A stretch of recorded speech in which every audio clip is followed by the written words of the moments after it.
꼼짝도 않고. 이거 그래서 여기서부터 이 전통이 시작돼서 지금 신약 시기까지 전통이 계속 이어져 있는 거예요.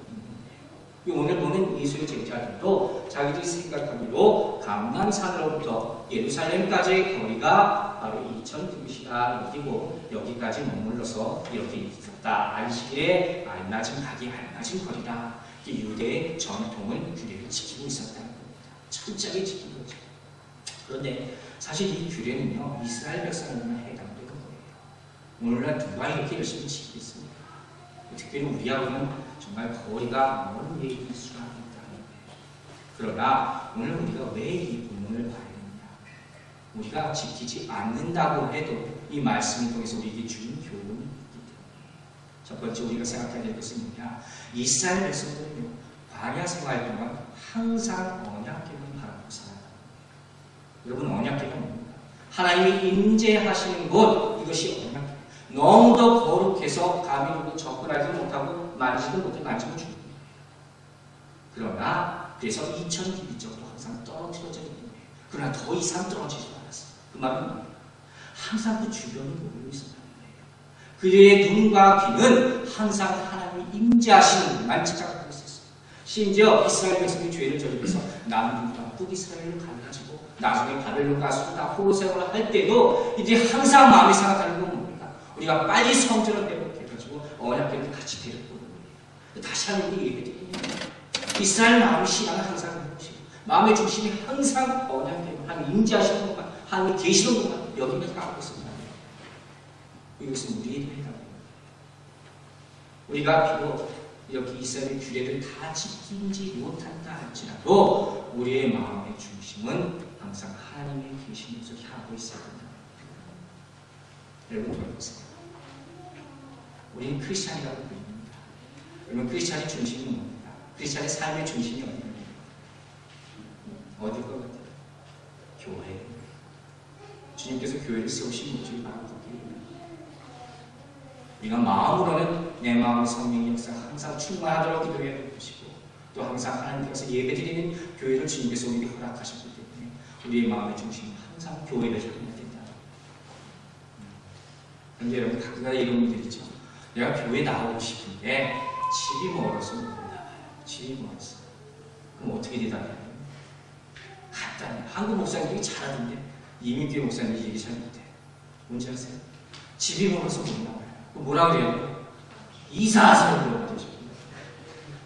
간단한 얘기예요. 이사하면 그걸 가지고 집이 멀어서 못 나가고 그랬죠.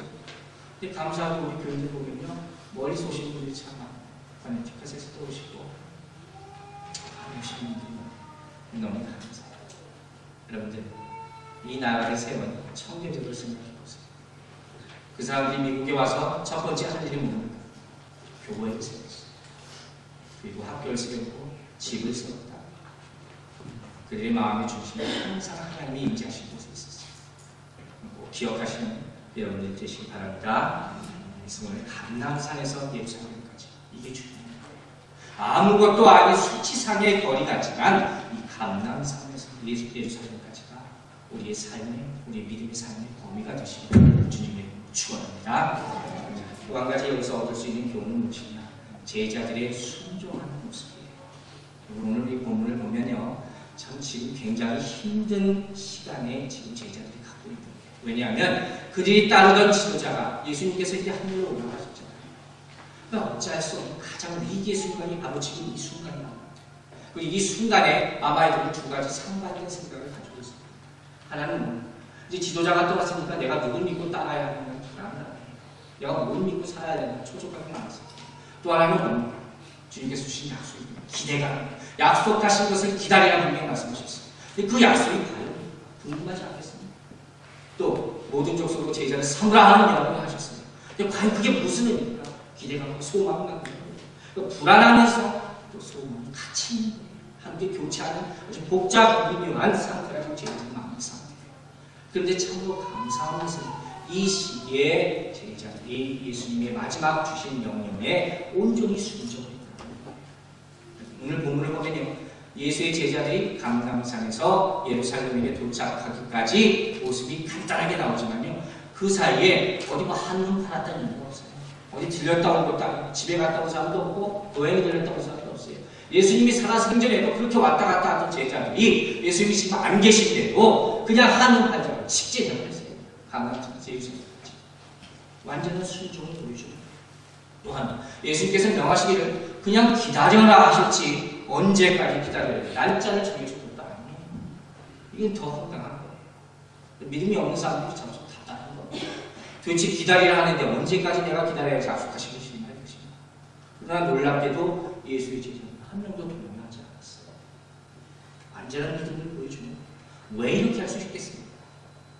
여기 보니 예수의 제자는요 그냥 하루하루만 기다려요. 약속하신 것이 이루어질 날이 오늘일지 내일일지 이것만 생각하고 있었다는 거예요. 그러니까 잠시도 자리를 비울 수가 없는 내가 움직일 수 없는 거예요. 왜? 혹 내가 이제는 떠났다가 그 사이에 약속하신 희망은 이 나무야. 그 영광된 자리에 내가 있을 수 없잖아요. 그래서 꼼짝않고 기다릴 수밖에 없는 거예요. 그리고요. 그래서 우리에게 완전한 순종이 필요한 것이에요.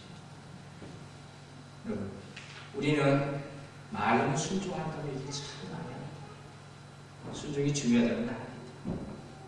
근데 우리의 삶을 보면요. 그렇게 순종하지 못하고 사는 경우가 많아요. 항상 물어봅니다. 항상 의심하고 항상 또 걱정하고 이게 우리의 모습이에요. 혹시 여러분 마음 가운데 왜라는 게 먼저 떠오르잖아요. 그리고 벌써 순종이 안 된다고 생각하세요. 그 마음이 완전히 없어져야지 내가 비로소 순종하는 것이에요. 또 하나 우리가 순종한다면 내가 도저히 할 수 없다고 생각하는 걸 순종합니다. 다른 거예요. 남들이 다 하는데 나도 하는 게 순종 아니에요. 이게 무슨 순종이에요. 나는 이것만큼 도저히 못하겠어요. 하나님 왜 필요 이게 나한테 이걸 시키는 이걸 내가 그럼에도 불구하고 하겠습니다. 이게 순종이에요. 명심하시면 여러분들 되시기 바랍니다. 그리고 이걸 정말 순종해야 될 큰 이유가 있어요. 그게 뭡니까? 우리가 주의 말씀을 듣고 그 약속을 믿고 순종할 때 비로소 성령님께서 역사하십니다. 오늘 제자의 모습을 보세요. 이들이 주님께서 약속하신 것을 믿고 마가다락방에 모여 온전히 기도하고 있음으로 말미암아서 비로소 오순절을 접할 수 있게 되는 거예요. 그들이 이 순종이 없었으면 오순절은 오지 않았을지도 모른다. 여러분 성령의 체험을 하기를 원하십니까? 하늘의 능력을 얻기를 원하십니까? 정말 은혜를 체험하기를 원하십니까? 그러면 먼저 순종하시길 바랍니다. 가장 큰 믿음이 우리 순종입니다. 순종보다 더 큰 믿음이 없다는 얘기예요. 순종보다 더 큰 행함도 없다고 했어요. 꼭 기억하시는 여러분들이 되시기 바랍니다. 이제 예루살렘으로 돌아온 제자들이 이제 어디로 갔다고 했습니까? 어디로 들어갔어요?